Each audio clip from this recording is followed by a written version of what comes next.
All right. He just wanted sugar, y'all. Yeah. From his sugar, y'all. Yeah. So But I would like to say, ask this question. I did have a coworker to kind of like put this out there. Maybe we can elaborate a little bit, but being married, this our 20th year. right.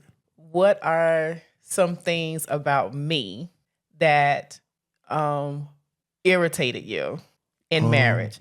And I think, and the reason why, I think that this is a good question because you'll be amazed at the number of people that are allowing those things to cause them, to feel some sort of way and just become a deal breaker.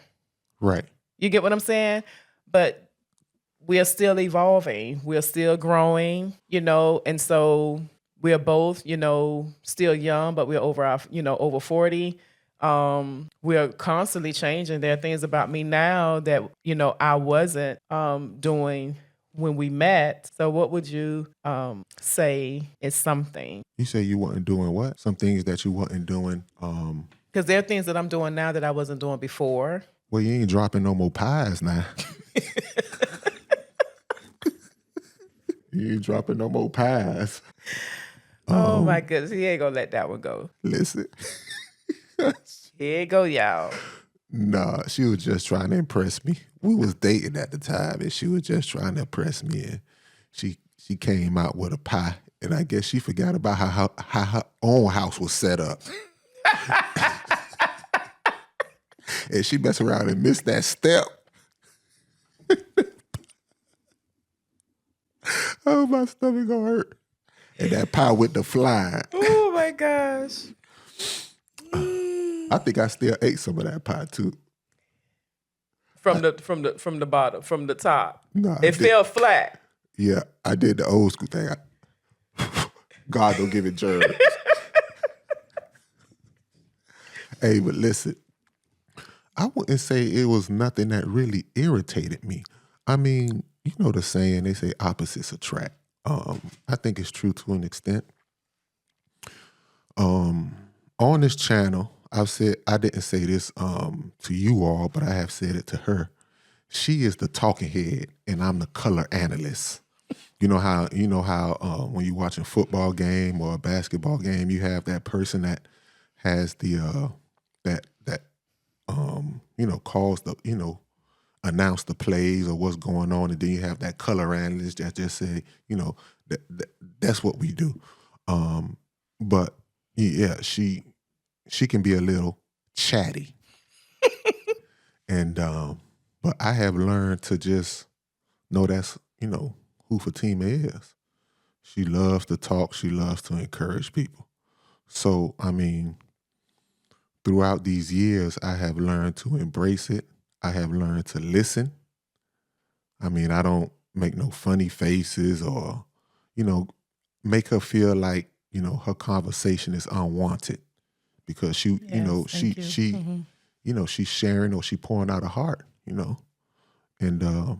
but be honest with you, it wasn't nothing really that aggravate me. I guess. I have one. I don't think he remembers, but I have one. What is it? When I wake up in the morning, and now I'm noticing it a little bit more. I think what I was just about to say. Okay, go. You talking about something when you scratching your throat thing? Yes. Yeah. That's like, I don't know, because even though I'm gonna be honest with you all, I'll have to pull a mic away from my mouth so you all can know what we're talking about. But it's almost like I associate that sound. You don't even know this, so I'm saying this for the first time. I associate that sound with like ghetto girls, and I don't look at my wife as a ghetto girl, even though she grew up in the ghetto. But and when I hear that, it's just like, what them girls be doing when they be scratching their throat. That's what she do now. I mean, she ain't used to do that, but my throat, and again, as I'm aging gracefully, now is in the morning. It's like my throat get the itching or what have you, so that becomes a little pet Yeah. peeve of his. Yeah, it's a pet peeve, but Oh, but that's that ain't nothing, like far as that's not like a deal breaker. You know what I'm but saying? It ain't, like you may mention, it ain't nothing like um, you know, something that irritates me, be like, man, I can't deal with this no more. I'm out the door. but this is the thing, sweetheart, that may be light for you, right? It's like that ain't no deal breaker. But and I'm gonna use this as an example, and that's why we have this whole thing now called irreconcilable differences. Because you have individual who like, you know what, this person um didn't fix the meal how I wanted, or they don't cook certain meals how I want it. Right. So something that may seem to be small and shouldn't be a deal breaker, but you'll be amazed at the number of people who are just leaving and breaking up their families because of small things. Right. So we all are constantly, adjusting. I constantly ask God to reveal to me, how to become, better Mm-hmm. in being a steward with over my husband, because Right. he's a gift, and so I want to be Likewise. steward him well, in everything that God has actually given unto me and blessed me with.